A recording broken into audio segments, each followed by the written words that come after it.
ধৈর্য এমন একটা জিনিস যেটা নবীদের গুণ। প্রত্যেকটা নবী ধৈর্যশীল ছিলেন, প্রত্যেকটা নবী সবের ছিলেন, প্রত্যেকটা নবীকে আল্লাহ তাআলা শক্তির মতো একটা অসাধারণ ক্ষমতা দিয়েছিলেন। প্রিয় ভাইয়েরা, সবর হচ্ছে এমন একটি হাতিয়ার, এমন একটি যন্ত্র যা কখনো ব্যর্থ হয় না। সবর এমন একটি যন্ত্র যা কখনো বৃথা যায় না, এবং সবরকে আল্লাহ তাআলা এমন একটি তীর বানিয়েছেন যা কখনো লক্ষ্যভ্রষ্ট হয় না, এবং সবরকে আল্লাহ তাআলা এমন একটি দুর্গ বানিয়েছেন যা কখনো ধ্বংস হয় না। একটা বিষয় খেয়াল রাখেন, ওয়াসবিরু ইন্নাল্লাহা মা'আস সাবিরিন। আল্লাহ তাআলা বলেছেন তোমরা ধৈর্যশীল হও, এবং মনে রেখো যে সবর করে, যে ধৈর্যশীল হয়, তার সঙ্গী হয় একজন, তিনি কে? আল্লাহ তার সঙ্গী হয়। এখন প্রশ্ন হচ্ছে যে সবর, ওয়াই সবর ইজ মোস্ট ইম্পর্ট্যান্ট? সবরটা গুরুত্বপূর্ণ কেন? আমার চোখে চোখ রাখেন, আমি একটু বোঝাবার ট্রাই করি যে সবরটা গুরুত্বপূর্ণ কেন। আচ্ছা, একটু ফিল করেন যে আমাদের জীবনে একটা বিপদ আসছে। হয় আমার বাবা মারা গিয়েছে, আমার জব আমি লস করে ফেলেছি, জব হারাই গেছে, অথবা আমার কোনো ইনজুরি হয়েছে, কোথাও আঘাত লেগেছে। আচ্ছা বলেন তো, এই সমস্ত প্রত্যেকটা ড্যাঞ্জারে আমার দিকে তাকান, ধৈর্য ছাড়া কোনো গতি কি আছে? কোনো গতি নেই। There is no alternative way of সবর। সবরের কোনো প্রকার কোনো বিকল্প রাস্তা নেই। সবর হচ্ছে মুমিনের জীবনের সফলতার সবচেয়ে বড় হাতিয়ার। তবে আমি আজকে আলোচনাটা একটু লম্বা করব, এই জন্য সবর এটা মেয়েদের জন্য জরুরি, ছেলেদের জন্য জরুরি, সবার জন্য জরুরি। কারণ পরীক্ষা শুধুমাত্র ছেলেদের জীবনেই আসে না, মেয়েদের জীবনেও পরীক্ষা আসে না? নাই? একজন মেয়ে যে বিয়ে করেছে, আব্বা আম্মার ঘর সংসার সব ছেড়ে আসছে, এসে দেখছে যার জন্য সব ছেড়ে আসছে সে তার মতো না, স্বামী খারাপ। এরকম মাঝে মাঝে হয় না? তো এই যে মেয়েটার শ্বশুর বাড়ি খারাপ, শাশুড়ি খারাপ, স্বামী খারাপ, তার জীবনেও সবরের দরকার আছে না? নাই?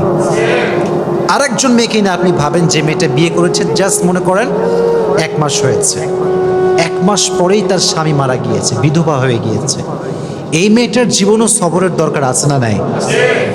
তার মানে লাইফের একটু গভীরভাবে ভাবলে বুঝবেন যে লাইফের প্রত্যেকটা স্টেপে স্টেপে ধৈর্যের বিকল্প কোনো রাস্তা হতে পারে। You must have to be patient. In every kind of situation, you must have to be patient. যতটা কষ্ট আসুক না কেন, ধৈর্য আমরা হারাবো না। রাজি আছেন তো ইনশাআল্লাহ? আচ্ছা, আমি কোরআন থেকে কিছু এক্সাম্পল দিব ধৈর্য কাকে বলে, নবীদের ধৈর্য কেমন ছিল, এবং আমি হাদিস থেকেও কিছু এক্সাম্পল দিব যে কিভাবে আমরা ধৈর্যশীল হতে পারি। এবং মহিয়সী নারী যারা ছিল, যেমন আম্মাজান আয়েশা রাদিয়াল্লাহু তাআলা আনহা, এবং নবীজির ফার্স্ট ওয়াইফ যিনি ডিভোর্সি ছিলেন, তিনি হচ্ছেন খাদিজাতুল কুবরা রাদিয়াল্লাহু তাআলা আনহা, যাকে নবীজি বিয়ে করেছিলেন কত বছর বয়সে বলতে পারবেন? 40 বছর। কত বছর? তার জীবন থেকে আমরা সবরের শিক্ষা কেমন করে নিতে পারি? আয়েশা রাদিয়াল্লাহু তাআলা আনহার জীবন থেকে আমরা সবরের শিক্ষা কেমন করে নিতে পারি? আমরা এখান থেকে শিক্ষা গ্রহণ করার ট্রাই করবো। সকলে বলেন ইনশাআল্লাহ। আচ্ছা, ফর এন এক্সাম্পল, মনে করেন কেউ আপনাকে অপবাদ দিয়েছে, আপনি কাজটা করেন নাই, আপনি এই ক্রাইমটা করেন নাই, তাও মানুষ আপনাকে ব্লেম করছে। আপনার কোনো হারাম অ্যাফেয়ার নাই, মানুষ আপনাকে ব্লেম করছে যে আপনার একটা হারাম অ্যাফেয়ার আছে। এটাকে আমরা বাংলাতে বলি অপবাদ। আমরা বলি কি? অপবাদ বা তহমত। আমি যেটা করি না সেটা মানুষ আমাকে মনে করে এবং আমাকে ব্লেম করে, এটার নাম হচ্ছে অপবাদ। আমি জাস্ট ছোট্ট একটা হাদিস বলবো। আগে প্রশ্ন করি, নবীজির একজন কুমারী স্ত্রী ছিলেন, যেই একমাত্র স্ত্রী কখনো বিয়ে করেন নাই, তার ডিভোর্স হয়নি, তার স্বামী মারা যায়নি। তার নামটা কি প্রিয় ভাইয়েরা? আয়েশা রাদিয়াল্লাহু তাআলা আনহা। ছোট্ট একটা হাদিস শেয়ার করছি। নবীজির মোট স্ত্রী ছিল কয়জন বলেন তো? 11 জন। জোরে বলেন কয়জন? 11 জন। 11 জন স্ত্রীকে নবীজি ঘুরতে নিয়ে যেতেন। তবে এটা একটা সিস্টেম ছিল, লটারি সিস্টেম। নবীজি একটা বাক্সে সবার নাম লিখে রাখতেন, যার নামটা উঠতো তাকে নবীজি ঘুরতে নিয়ে যেতেন। সুবহানাল্লাহ পড়ে। ওটা অ্যামেজিং সিস্টেম। যার নাম উঠতো তাকে নবীজি নিয়ে ঘুরতে যেতেন। তো একবার নবীজি লটারি করলেন, একটু মনোযোগ দিয়ে শুনতে হবে। লটারি করার পরে আম্মা জানা আয়েশা রাদিয়াল্লাহু তাআলা আনহার নামটা লটারিতে উঠল, নবীজি ঘুরতে নিয়ে গেলেন।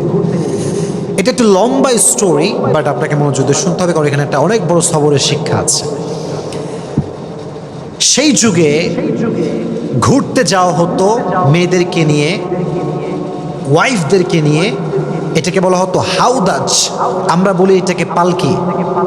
আগের যুগে বিয়ে হতো কিসে করে? পালকিতে করে। হাউদাজ এটাকে আমরা আরবিতে বলি পালকি। পালকিতে চড়ে বিয়ে হতো, হতো না? আগের যুগে এটা সিস্টেম ছিল।